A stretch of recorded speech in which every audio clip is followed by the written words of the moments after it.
travel experiences from around the world.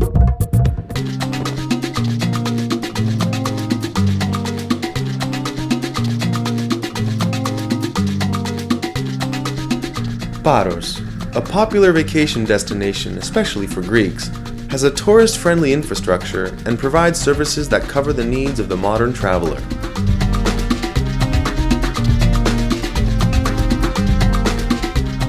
Paros is the third biggest island in the Cyclades and is located west of Naxos. At a distance of 90 miles from the port of Piraeus in Athens, it takes about 4.5 hours to reach by ferry. The capital of Paros is called Panagia. It's the biggest settlement on the island and is located on the west side. It's definitely worth taking a stroll down the beautiful picturesque paths behind the main square near the port. These paths are only for pedestrians. The town is characterized by low-lying dwellings painted all white with terraces and arches, which is common in Cycladic architecture.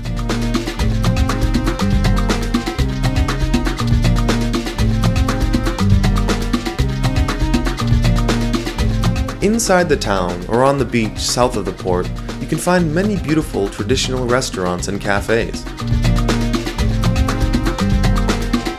Accommodation options here are also plentiful and suit every taste. In this area alone, there are more than 100 places to choose from. North of the port, you'll find the Monastery of Panagia It is one of the most important and well-preserved Christian monuments that exists in Greece. Legend has it that the building was constructed by Constantine the Great to fulfill the wishes of his mother.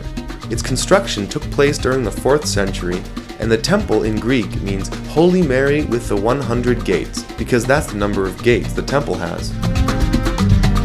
For a nice panoramic view of Panagia and the west part of Paros, take a ride up to the Monastery of St. Anargyron, which is located on the mountain above the town. It's definitely worth the visit. During the night, Panagia is a nice place to walk, dine, or have a drink at, but it isn't very lively. Moving north, you will find the second largest town on Paros, Naousa. It is located on a large natural bay 10 kilometers from Panagia. It's a picturesque town and the most cosmopolitan on the island.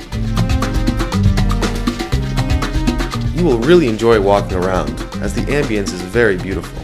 In the evening, when people return from the beach, the town gets really lively as it gradually fills up with people. When the sun sets, the pace rises even more as people flock from all over the island to visit the bars and clubs in the area.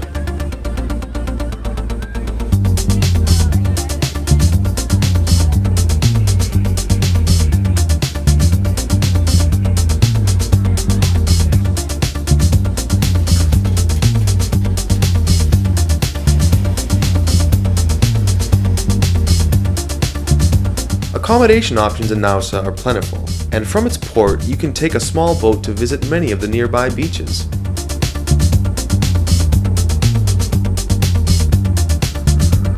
In central Paros, there is a village called Lefkis. It is a traditional settlement that lies at an altitude of 250 meters and is definitely worth a visit.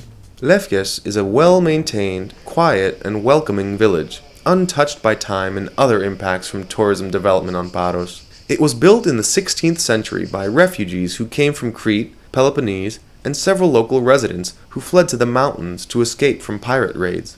Motor vehicles are prohibited in this village, so like it or not, you have to walk around on its beautiful marble-made paths.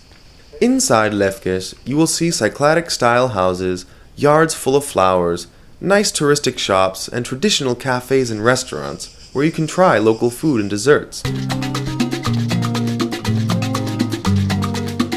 At the east side of the village is the marble temple of the Holy Trinity, inside of which has many Byzantine paintings. Its construction began in 1830 and lasted for 5 years.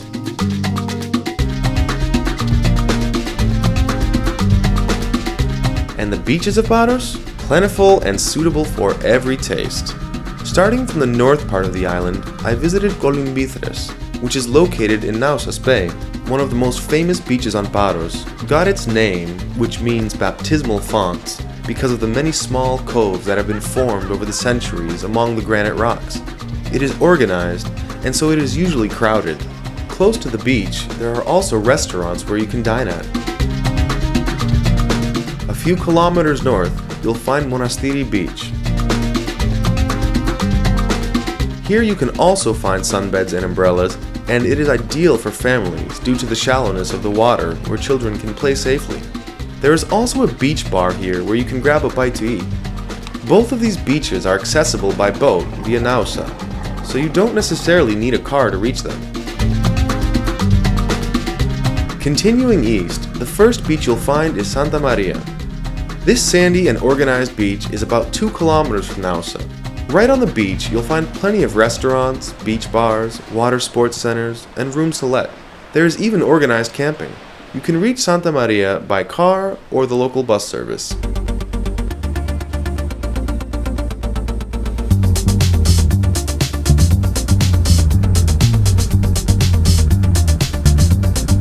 Heading south along the east coast of Paros, you will find Abelas, a small sandy beach with a restaurant where during the summer concerts are held on the beach. This was the case the day we visited.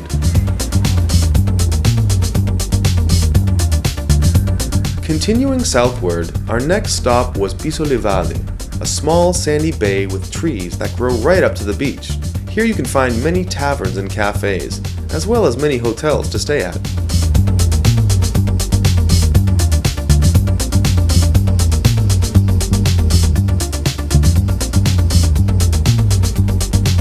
Just after Piso De Valle is a small beach that got its name from the beach club located there. It's called Punda, and it is the liveliest beach on the island, which mainly attracts young people.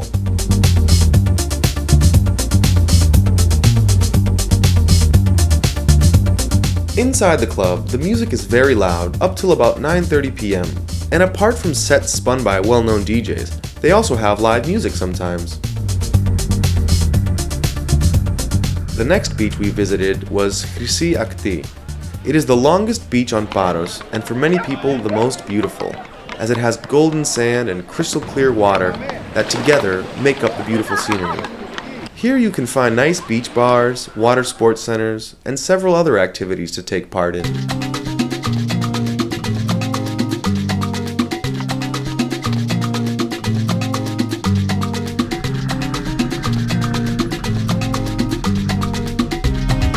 The next beach after Cyclades is in Drios, which is a beautiful little village with taverns, cafes, and touristic shops on the beach.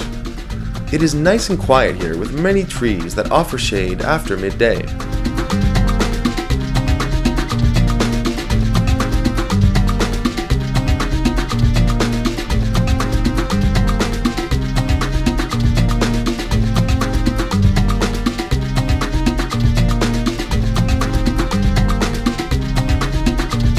Moving south, we made a stop to check out Lolandoni's beach, which is named after the famous tavern Lolandoni's, located a few meters from the sea.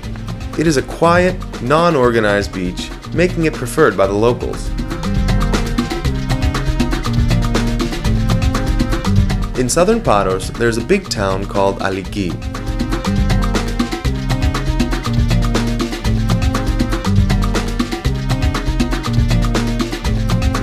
It has 2 beaches, with trees offering shade, making them preferred by families.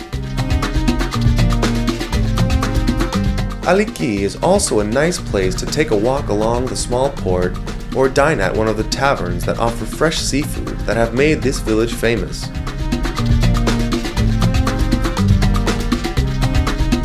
On the west side of the island, across from Paros, is West Punta Beach. From here, you can take the ferry boat to Paros.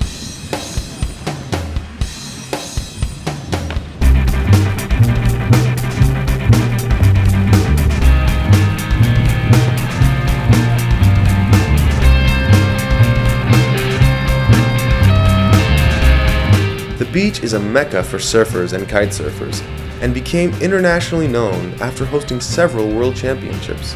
It has 2 schools for surfing and kitesurfing, a diving center, and a horseback riding school.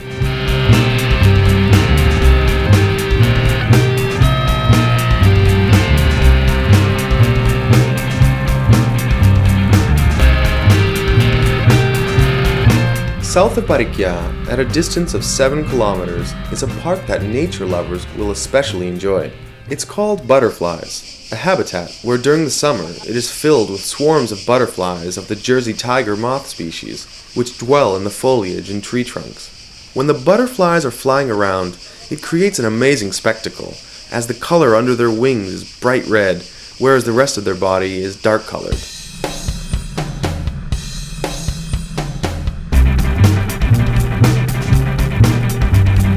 Paros is a beautiful Cycladic island that has much to offer and is sure to leave travelers with an unforgettable experience. To get a good feel for the island though, it's recommended you stay at least 4 to 5 days, and it's nice if you can combine a 1 or 2 day visit to beautiful neighboring Paros.